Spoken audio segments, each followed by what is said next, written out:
Que la grâce de Jésus notre Seigneur, l'amour de Dieu le Père et la communion de l'Esprit Saint soient toujours avec vous. Bien chers frères et sœurs, dans nos cœurs retentissent les paroles de l'évangéliste Saint Jean. Et verbum caro factum est. Et le Verbe s'est fait chair, il a habité parmi nous. Jean chapitre 1 verset 14. À Noël, Dieu est venu habiter parmi nous. Il est venu pour nous, pour demeurer parmi nous. Mais une question traverse ce 2000 ans d'histoire chrétienne. Mais pourquoi Dieu s'est-il fait homme? L'Évangile rapporte que la multitude des anges chantait « Gloire à Dieu au plus haut des cieux et paix sur la terre aux hommes qu'il aime ». Chers frères et sœurs, les anges annonçaient aux bergers que la naissance de Jésus est gloire pour Dieu au plus haut des cieux et paix sur la terre pour les hommes qu'il aime. C'est pourquoi on a l'habitude de manière opportune de placer ces paroles évangéliques au-dessus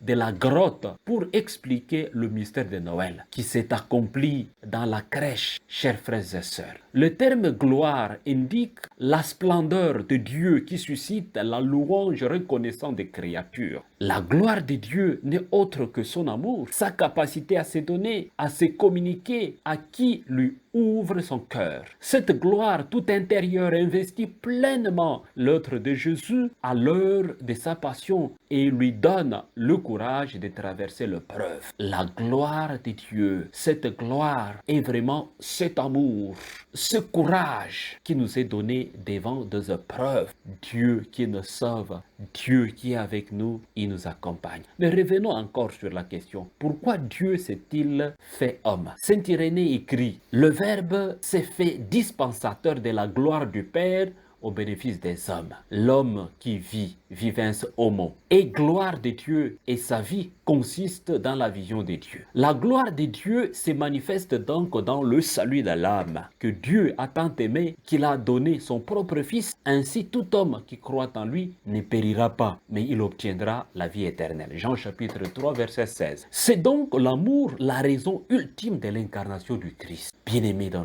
le chant des anges met l'accent sur la terre en tant que lieu de paix, indiquant par là que la malédiction qui a été lancée sur la terre en raison du péché d'Adam est lavée désormais par le don de l'amour de l'incarnation. Nous croyons que le Christ, le deuxième Adam, ouvre de nouvelles voies de comportement à l'égard de la terre. Notre salut ne peut être séparé du bien-être de la création. Tel est l'horizon des ministères d'édification de la paix à travers le monde. Nous voulons affirmer cela face aux dangereuses réalités du changement climatique, de la menace du Covid-19 et de la menace du coronavirus et du fossé toujours plus large entre les riches et les pauvres. Bien chers frères et sœurs, le terme paix sert à synthétiser la plénitude des dons messianiques, c'est-à-dire les saluts, qui, comme le remarque toujours l'apôtre Paul, s'identifie avec le Christ lui-même. C'est lui, le Christ, qui est notre paix. Éphésiens chapitre 2, verset 14. Chers frères et sœurs, alors que le message de Noël, avec la naissance de Jésus, Dieu a manifesté son bon vouloir envers tous. La réflexion du théologien von Balthasar est éloquente à ses propos. Lui qui a écrit « Dieu n'est pas en premier lieu une puissance absolue, mais un amour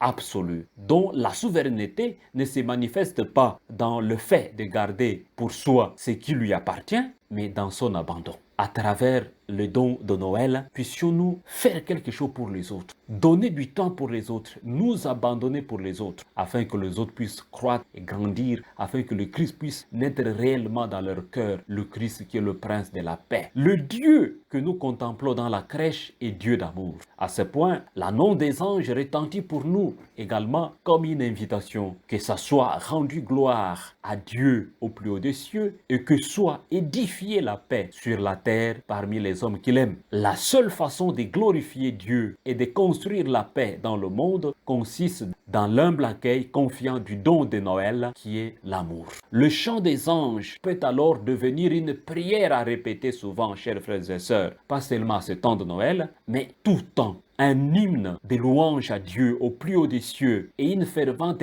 invocation de paix sur la terre qui doit se traduire par un engagement concret à édifier la paix à travers notre vie. Tel est l'engagement que Noël nous confie. Puissions-nous faire nôtre le chant des anges louanges et accueillir humblement dans la confiance les dons de Noël, glorifiant Dieu chaque jour de notre vie et nous engageant concrètement à être d'audacieux bâtisseurs de paix partout où nous sommes. Recevez la bénédiction du Seigneur au nom du Père et du Fils et du Saint-Esprit. Amen. Bonne fête de Noël à tout le monde.